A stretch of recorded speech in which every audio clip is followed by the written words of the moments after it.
I'd like to start with the easiest phenomenon, or the very first phenomenon that I'll be teaching you guys. Phenomenon of light. In a world where imagination fuels discovery, one man's legacy stands out. Richard Feynman. Feynman's journey began on 11th May 1918 in the neighborhood of Queens, New York. Even at an early age, his insatiable curiosity was exceedingly evident. Mathematics and science became his true companion. And then we see unexpected things. We see things far from what we could have guessed. We see things that are very far from what we could have imagined.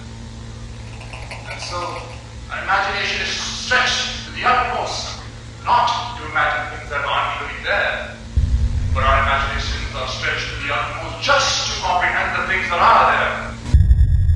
Feynman was not only influenced by textbooks, but also by those who dared to challenge conventional thinking.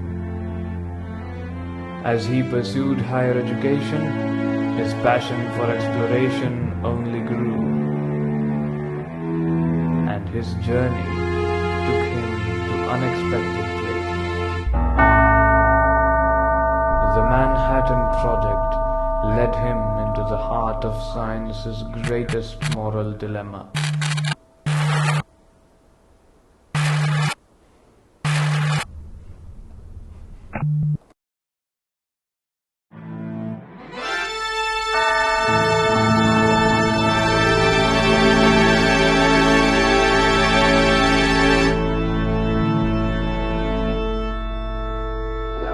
Become death, the destroyer of worlds.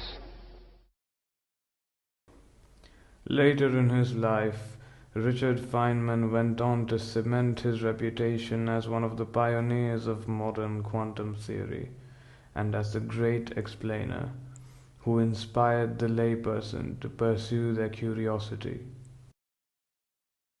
As you go from the previous discussion, you're going to have a hard time to realize where these photons are, how big they are, how small they are, how much spread out it is. Because light won't behave in the way you would expect.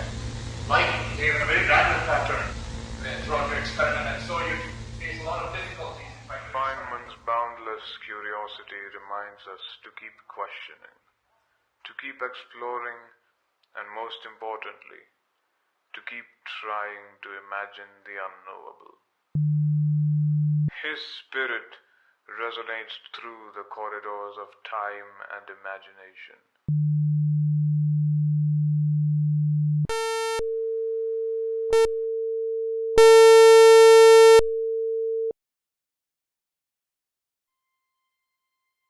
His journey came to an end in February 1988 in a battle against a deadly type of cancer. Which it spits back into the air and leaving the carbon and water and stuff to make the substance of the tree.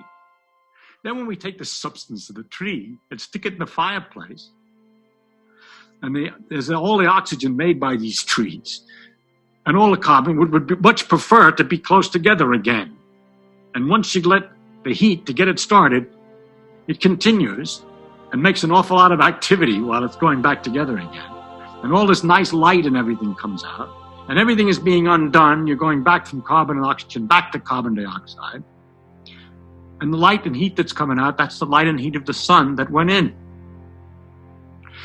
So it's sort of stored sun that's coming out when you burn a log. Next question. How is it the sun is so jiggly, so hot? I gotta stop somewhere. I'll leave you something to imagine.